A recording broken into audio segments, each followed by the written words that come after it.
This program contains crazy material, including offensive language. Listening discretion is advised. This week on A VO's Padded Room, the very talented Robyn Newton sits down with the guys and discusses her take on women in VO. So strap up those straitjackets and join Big Jim and Brad Storm in A VO's Padded Room. Welcome back to episode 4 of A VO's Padded Room. Today, Brad and I sit down with the amazing and talented guest. Originally from Boston, Mass., she made her way down south to Beaufort, South Carolina. She's a professionally trained voice actor, an animal rescue activist, and a co-founder of a nonprofit that benefits local animal shelters. She's New York trained, specializes in explainer and corporate videos, as well as IVR and real estate projects. And she's all about taking her listeners on a special journey. She is the very talented Robyn Newton. Welcome to the show, Robyn. How are you doing? Thank you, guys. It's so good to be here. Thanks for having me. Welcome to the padded room. Woo. That was my golf clap. So, Robyn, it's so good that you're here today. All good. Excited to be here. Thanks so much, guys. So a little afraid of you guys after I heard last week's show. Oh, geez. Has it been a good day for you? Been busy? Yeah, it actually has been really, really busy. And that's a good problem to have, right? If it's what you like doing. Yeah, you could be busy at other jobs that you don't really enjoy. And yeah, that kind of blows. But it makes the time go by fast. It does. When you like what you're doing, it doesn't feel like work at all. Right. Why don't you go into that a little bit? Why don't you talk about what's going on with you? Yeah. So, I got a really neat thing going on. You guys know that I have a full-time gig and that the voiceover piece of my world is a business that I am actively and currently building. And what's really kind of cool about my gig right now in my full-time world is that my full-time job is colliding with my side hustle in a really good way.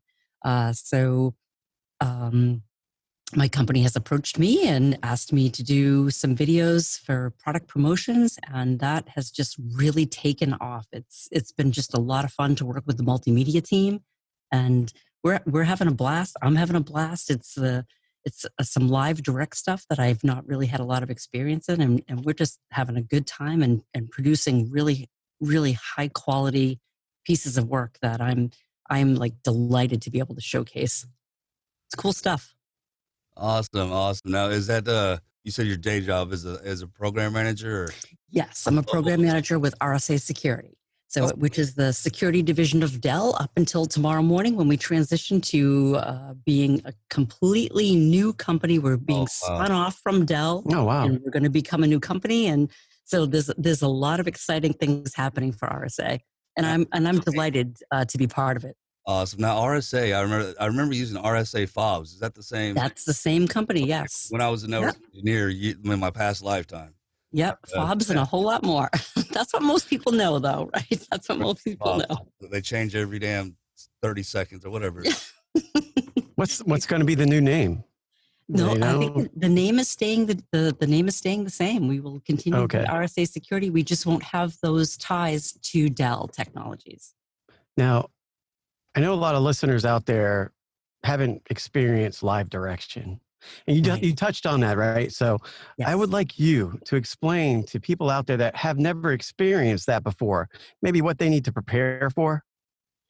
Yeah, that's a great question because I hadn't had much of experience with live direction myself. And what happens is basically a client comes and they approach you, they've got a script.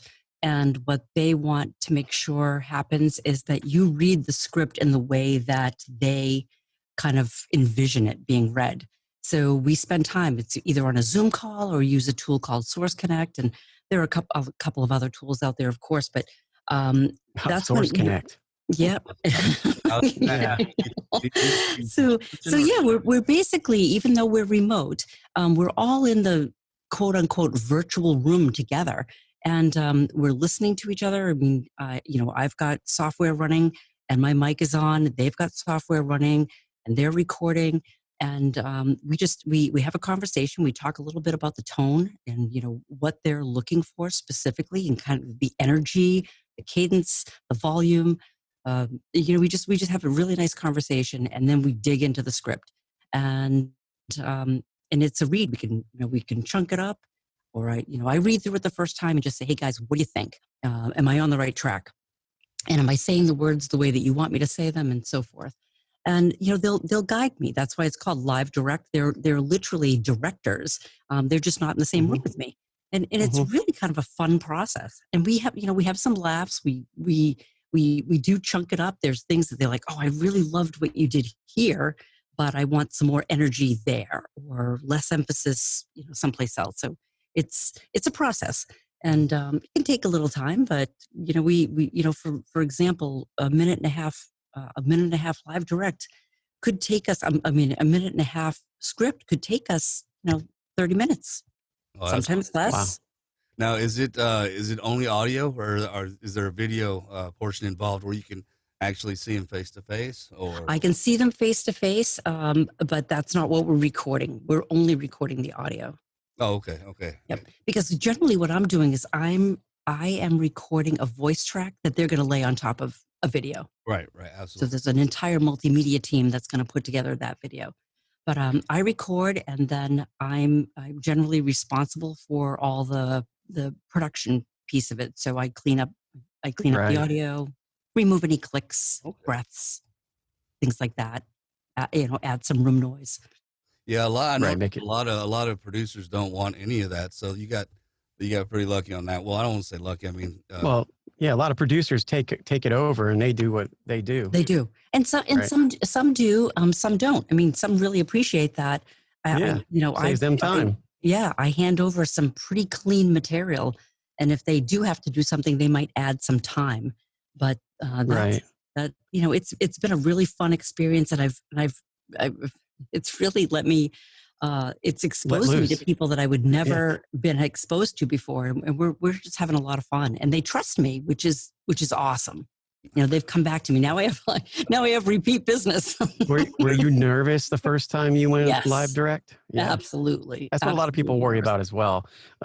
Something called confidence. If you don't have confidence and you go into a live directed session, you better learn to get some because it could be a rough road. You know what's nice though? These folks are friendlies. I mean, we work for the same company. We haven't worked together before, but we work for the same company. And I'm doing them a huge, I'm doing them a huge solid, and they're doing me a huge solid. For me, it's a great opportunity to kind of showcase what I do, and for them, they're getting something that they need. So there's a nice synergy there. There you go. You can ask them to open up a department now. A section, an offshoot of marketing for and I need a raise, voice talent plus a raise, and corner, office, all that shit. I mean, stuff. Fuck it, whatever. Well, this is our show's explicit, man. We can say whatever we want. I'm trying to calm down because I got kids they're trying to tell me I need to stop. I'm like, okay. Oh, geez, Louise. Fuck it, right? Don't be a quitter.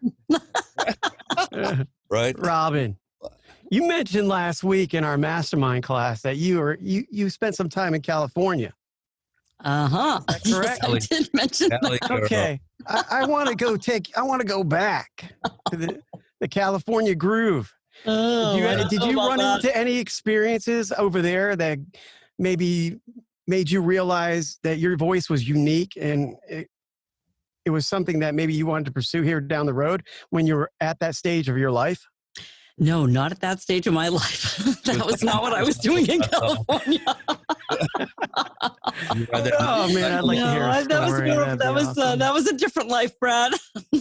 But thanks for asking. What bands did you go see? I did not go and see any bands. Way to bring up old memories there, man.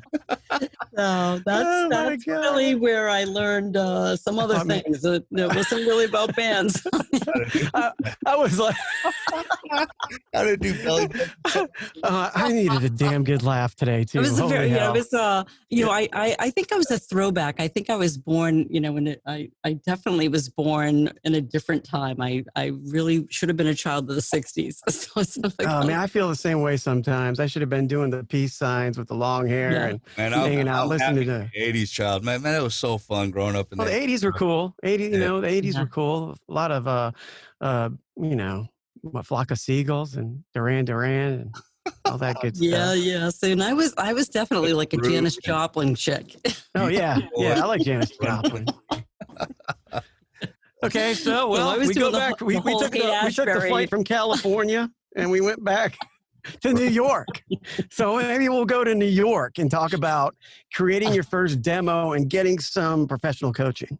Yes, yeah. So it kind of a weird, like really kind of a weird thing happened, and I think I might have included in the bio that I fed to you guys earlier today. But I mean, seriously, this whole voiceover thing came together so happen chance, and I think that's what the beauty of what a lot of us experience is that sometimes the work finds us, right? The opportunity finds us, the dream finds us. And I had been a technical writer for EMC and Dell Technologies for a long time. I don't even want to say how long. And then somebody tapped me on the shoulder and said, "Hey, we really want to do videos to train our system engineers and our customers." And they said, "Hey, you write the scripts. You got a great voice. What do you think about helping us craft some videos?" And I thought that sounds like fun, you know? Yeah. Because technical writing is not I wouldn't call it creating. It's not you're not creative. It's very much nuts and bolts, right? I mean, you can't. More informative. It's very informative, right? And it's very keep it simple, and there's not a lot of room for creativity. So got some flair to it, didn't she? Huh? You were. Exactly. Meow. Exactly. So I got paired up with a couple of system engineers, good guys I'd worked with, written documentation, had gone on customer sites with them, done some beta work with them in labs.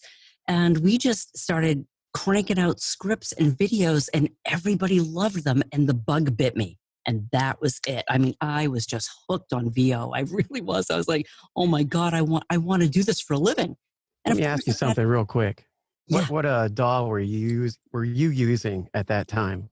I'm sorry. What was what digital audio workstation were you using? Were you using Adobe Audition? Were you using, No, we were using Captivate. We were using Captivate. Mm-hmm. Oh, okay. And that's our podcast host. Yeah, we were using Captivate and Camtasia because there was a lot of video work. Yeah. Okay. So they integrated. Yeah. But we were total nerds. I mean, we were configuring servers, and we was total nerd work. Oh, by the way, proximity of this by the way, over here. Captivate. That was your plug. Captivate. Thanks. Yeah, there you go, Captivate. I want my 5 cents. Send your check too. That's my $20 a month right there. Make sure it doesn't bounce, damn it. But seriously, I mean, we were so, we were such nerds, and I always tell people I'm the coolest nerd you're ever going to meet. Seriously. Well, hey, you're a Patriots fan too, so I am. I'm a Patriots. Can't hate on that. I'm a super nerd. Are you a Bucks fan now, or is it?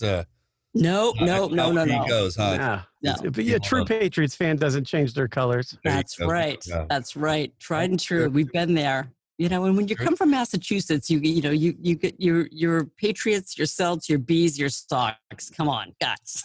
And your Bruins. Don't forget the Bruins. Yes, I said Bees. The Bees. Yeah.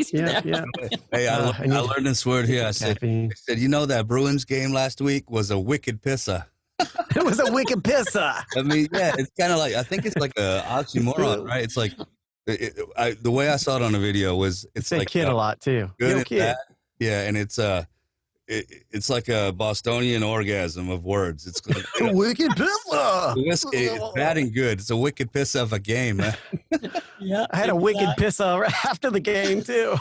Well, that's down in Texas. That's different. I got a wicked piss. I don't know. Which is way different than California, where everything is bitchin'. Yeah, bitchin', man. I'm gonna be the next guy. I'm gonna be. That's right. But I get into politics. All right. So, hey, you got some coaching too in New York, right? I did, yeah. So it was really kind of fun. So, I went through the thing, did the e-learning, gosh, I mean, dozens and dozens and dozens of videos for EMC and Dell Technologies, e-learning videos. And then a friend of mine who owned a baseball, a historical baseball website in Boston. His name is Tom Hannon, shameless plug for the baseball page. He approached me because he had heard some of my work and he said, hey, he's like, this is what I'm thinking. He's like, I'm thinking this day in baseball. So 365 days of baseball trivia. He said, are you interested? And I'm like, yeah. Yes, I am. Yes, I am. And he is a baseball aficionado. I mean, this guy like lives, eats, breathes, poops baseball. Knows the stats front and back. Oh my God. He is just an incredible, like, number one, he's a dear friend of mine. I call him my friend-in-law because he married my best friend. And, cool. Yeah. And he's just an incredible guy, loves baseball. I mean, and when I tell you he breathes baseball in, I am telling you he breathes baseball in. He must have been losing his mind when the COVID-19 hit and there was so much uncertainty in the air. Yep. He couldn't go. He couldn't go to a game. Yeah. No, exactly. No, you still can't. So he said, "This is what I'm thinking, Robyn, and I really want to put together these clips, like a clip every single day." So that's what we did, and he would literally feed me the ideas. We worked with a couple of creative people in the background. They doctored up the scripts. They fed the scripts to me, and when I had questions about how to pronounce Nomar Garcia Parra. Nomar Garcia Parra. Nomar. Yeah. But, and I got to tell you, guys, I stepped into that and, and I was not, I mean, yeah, I grew up in Boston, north of Boston, and Sox fan, absolutely. Fenway fan, absolutely. Oh, yeah. But I didn't know baseball. And I walked away from that project and I could kick butt at Trivial Pursuit and baseball because I learned so much and we had so much fun.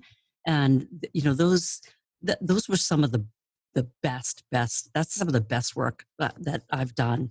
And awesome. We just had a blast. And that's that experience and, combined with the e-learning experience, just really locked it in for me. That was like, you know what? I'm going to do this. This is really what I want to do. And it was like learning, for me, it was like learning how to play golf. I was like, I want to learn how to play golf so that I have something to do when I, get a little bit older and do this and do that. I was like, do the voiceover thing when I get a little bit older and I'm ready to step away from corporate America or whatever. Yeah. But such a fun time. And that's what took me to New York. I did some homework and I found these voice coaches out in New York and I made the investment and I drove out to New York every weekend from the Boston area in the snow to spend time in the booth. And nice. I just loved it. And I knew, I was like, I would go into that booth and I would come out a different person. I would just happy, full of joy. Yeah. It was such a thrill. And I knew that was what I wanted to do. That's awesome. And I didn't know what I was going to do with it, but I knew I was good enough and that I knew that I loved it. That's important. That's very important. Yeah. So, and I learned a lot about my voice. And what was really cool about the guys in New York, because I had worked so hard to strip the Boston out of my, the way that I pronounce my words, my enunciation, my everything. I was trying to strip Boston away. So when I got out there, they were like, "Are you sure you're from Boston?" Man. And the joke was, I want to sound like I'm from Connecticut because nobody knows where anybody is from. I'm going to go to my car. Don't worry about it. I'm not from Boston. But I got to tell you, a couple of drinks in and I'm right back in Boston. I'm having a wicked pisser. A wicked yes. I'm going to go park my car. I'm having a wicked pisser. Yeah, I put together a little damn paragraph here of all the different words. I'm going to go ahead and do that. Ready? Speaking of Boston accent, I don't know if it's any good. They're trying to go. It's a parked car, right? Hey, there's a wicked nor'easter coming. So before supper. Supper. Before supper. Under the pack, you can get a 6-pack of High Lifes and a fifth of Mr. Boston. Oh, and pick up a couple scratch-offs and a pack of Parliaments and a box of White Zinfandel for your mother. Well, your mother. Make sure you Well, ask your mother. Make sure you ask Sully behind the counter for some Percocets, will you? I start to go New York, eh? Yeah, you did. You went a little New York. Hey, do you have cousin Sully's number by chance? Right now, he's at the Packy. He's always at For the crying out Yeah, loud. that's a I'm going to Packy. give him a call. Yeah, Always, is that gonna be? always Sully. Is that going to be a handle or a rack? I learned so much researching this. Hey, Robyn, real quick. I know the game show's coming up here soon, but Yep. talk about rescuing animals real quick. Give that a plug. Yeah. So, oh my gosh.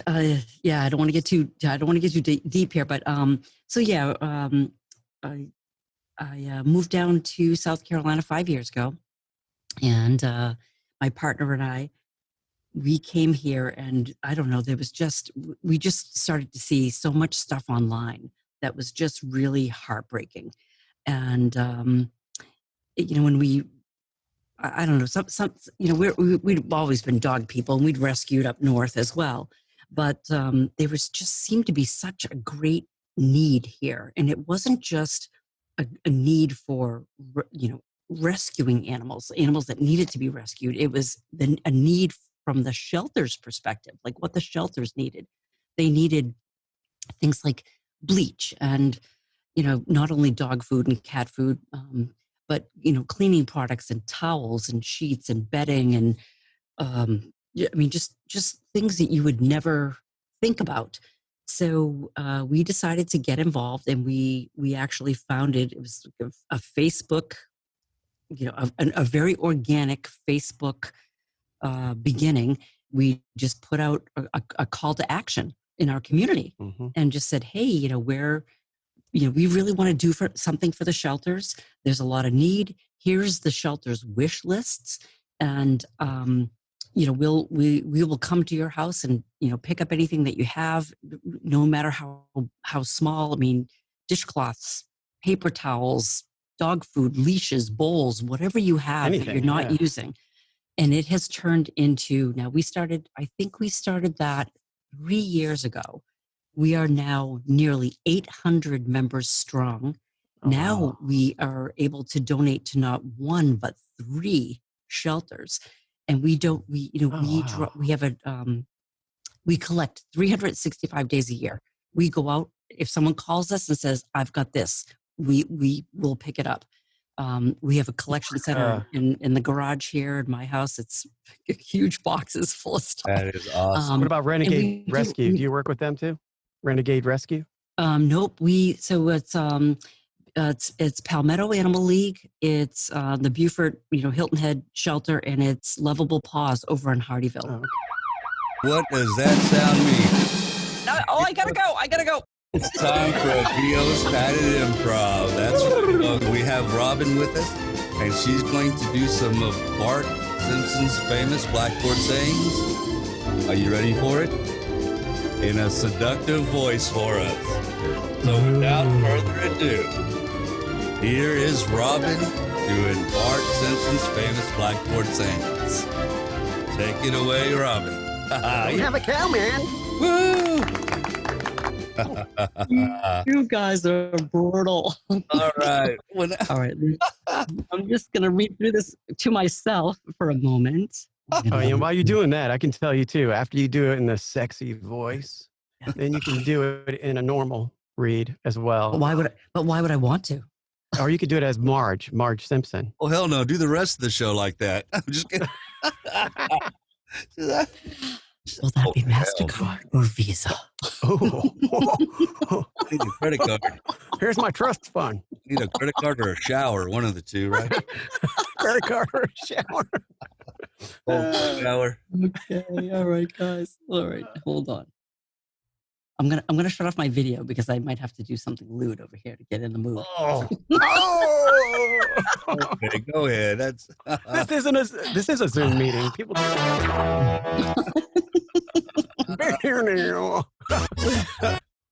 Game over. And right, go ahead. wow. I'm too sexy for this dog. I will not trade pants with others. I will not. sorry. You can't laugh. It's not supposed to be funny. Come on, Jim. I'm trying to. Put yourself on mute.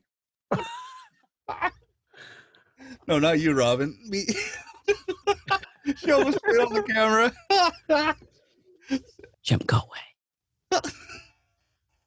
I will not do that thing with my tongue. I will not Xerox my plight. A burp is not an answer. I will not pledge allegiance to Big Jim or Brad Storm. I will not eat things for money. I will not bring sheep to class. I will not instigate a revolution. And my name is not Dr. Death. Yes, that was awesome. I will not bring sheep to class. I will not eat things for money. I wish I'd had more time to think about that because I could have done so much better. You know what? Hey. I did a mistype. It's supposed to be, I will not Xerox my butt. But it was, I don't know where applied. Damn autocorrect, I guess. Like, whatever. I will not Xerox my, was it? I will not Xerox my butt? My butt. Be butt, but it says plight. I don't know why. Yeah, whatever. Like, what Robyn made it sound great. Whatever word she was sounded great. So. Yeah, you're right. Yeah, absolutely. That's awesome. That'll get me work. Good call, guys. Yeah. That'll get me a lot of work. Hey, a whole new door will open. What would be your name, though? I mean, you'd have to have a stage name. Oh, my name. I have a name. Oh, you already do? Oh, no.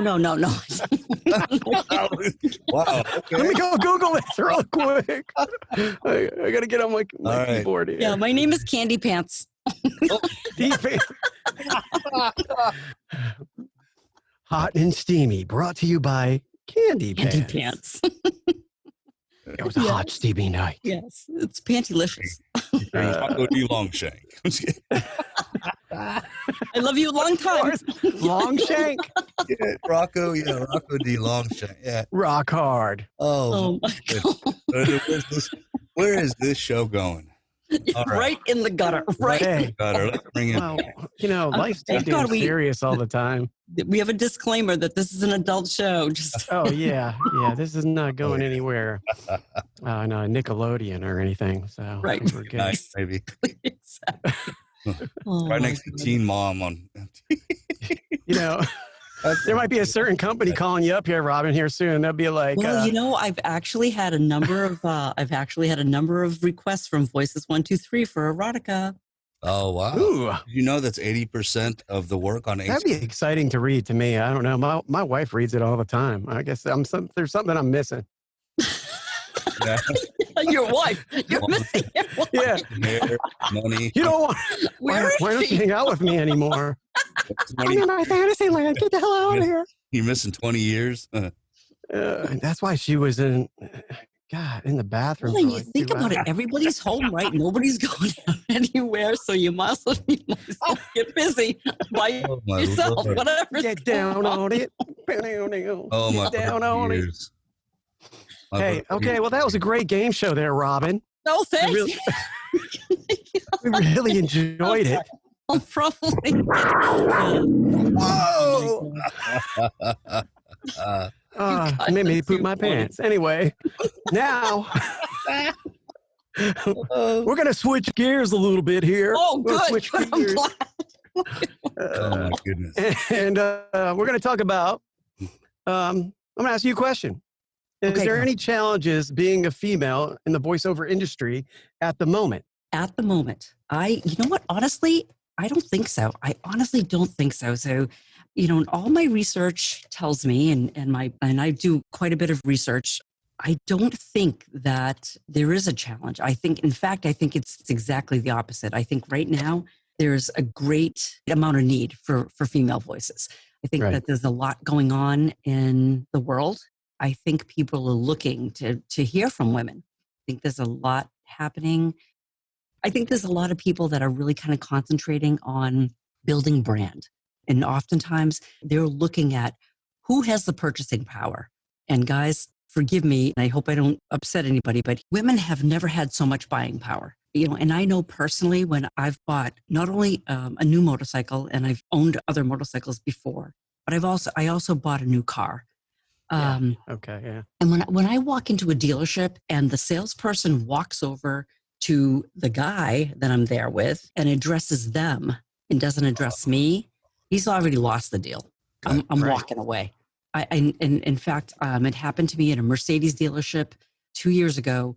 I walked in looking at a Mercedes, and the salesperson insulted me so much so that we turned around and walked out.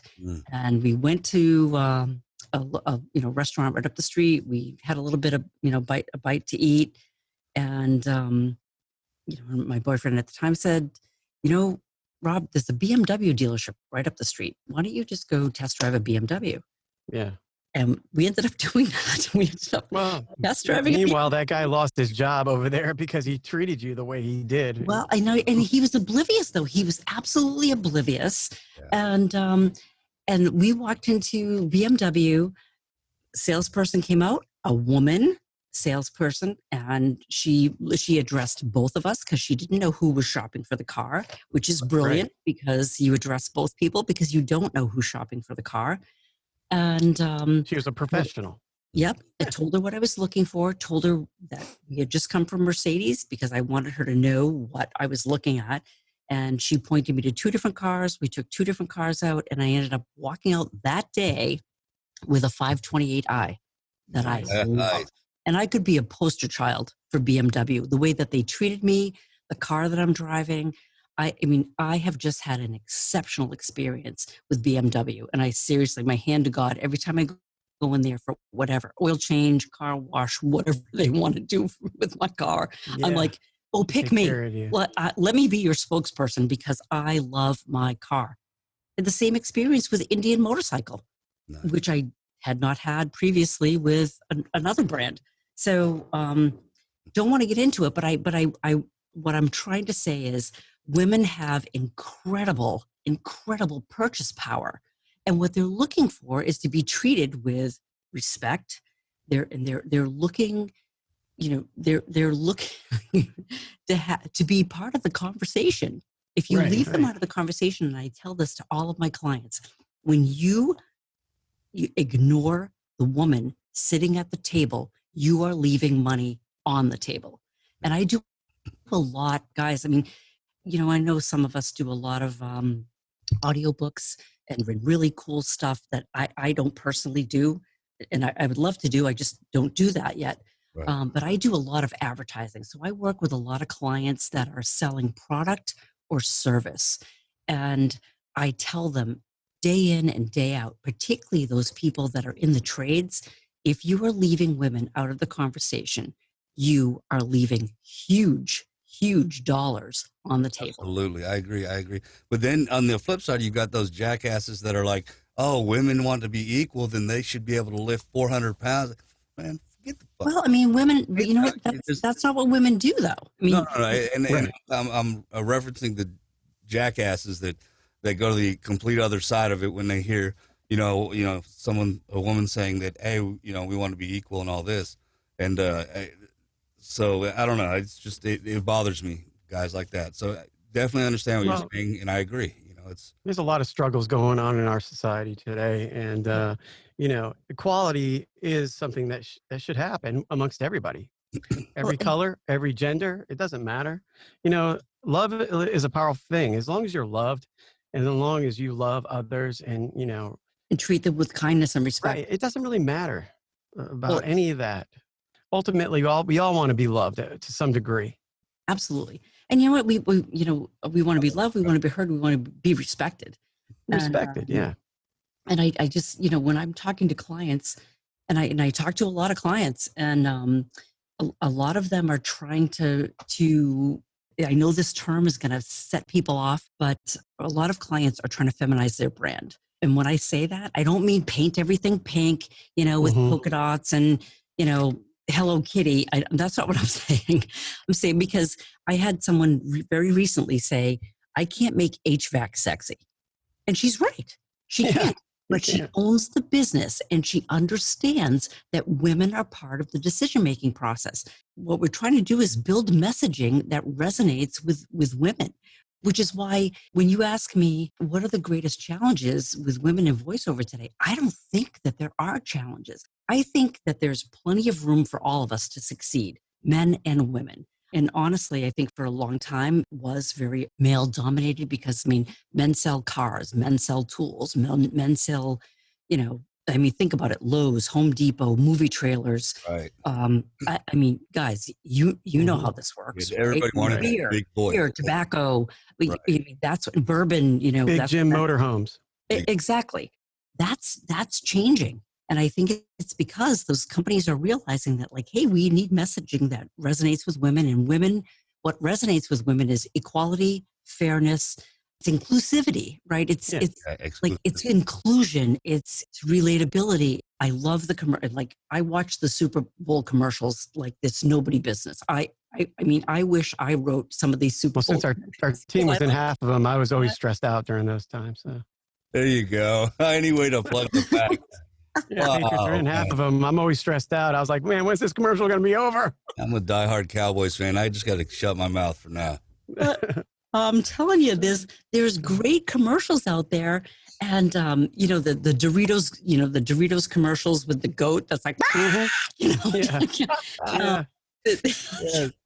E-Trade babies, all that stuff is brilliant and it appeals to everybody. But there's stuff that, Matthew McConaughey is going to sell friggin' Lincolns or whatever the hell he's driving, right? I want to be in style. There's room for everybody. There's more room today than ever for women because of the inclusivity. And well, you know what, Robyn? This has been an awesome conversation. And I'm glad we ran into each other, what was it, about a year and a half ago? So yeah. I'm glad we did that because power in numbers, I always say. It's always good to know somebody else locally that's going through the same things you're going through. So, I thank you for that. Yeah. And I think what I love about having met you, Brad, is that we have lifted each other up. We've really supported each other. You've grown my network, Big Jim. Yeah. I would have never met you. And crazy, Corey and some of the other guys. We're having so much fun. Like my friends are from all over the place. Yeah. And I just love that. We've had a lot of fun. And you know what? It's been a learning experience and we've developed really great friendships. And not just here in the States, but in Canada. Why don't you plug some of your social media accounts real quick before we wrap things up? So I'm Robyn Says on Facebook at Robyn Says. I am on LinkedIn at Robyn Russo Newton. I am on Instagram at Robyn Newton and robynsays.com. That's my website. I invite you to come and listen and learn a little bit about me. And guys, I thank you so much from the bottom of my heart. And this has just been so much fun. And I was, after listening to you guys with Corey last week, I'm like, oh God, I can't follow Corey. He's hysterical. But this was so much fun. Thank you for making me so comfortable and making me laugh. Final thoughts real quick before I wrap things up. Yeah, I was going to say you did awesome on that game show. That was a hell of a voice. Whew, man, crazy. So yeah. Whip it up. Anyway, I'm going to go ahead and say I'm Big Jim, Christopher Big Jim Lamance. Oh yeah, there it is. Find me. The sound effect man. Yeah, I found this thing. I need to put it away. I've got a new website that's out there. It's bigjimmedia.com. Go ahead and check it out. I'm on LinkedIn at Big Jim Media and Facebook at Big Jim VO. Been a great show. Hand it over to you, Brad. Yeah, you can check me out, bradstormvo.com, on Instagram, bradstormvo, Twitter, bradstormvo, bradstorm voiceover on Facebook Business, LinkedIn, bradstorm Lanou. If you want to check out a VO's padded room, you can go check it out on Captivate. You can check it out on Stitcher, Spotify, iTunes, and Google Podcast. That's right. You can check it out on all those things. And just remember, everybody, when things are down and you feel real low, to punch every day in the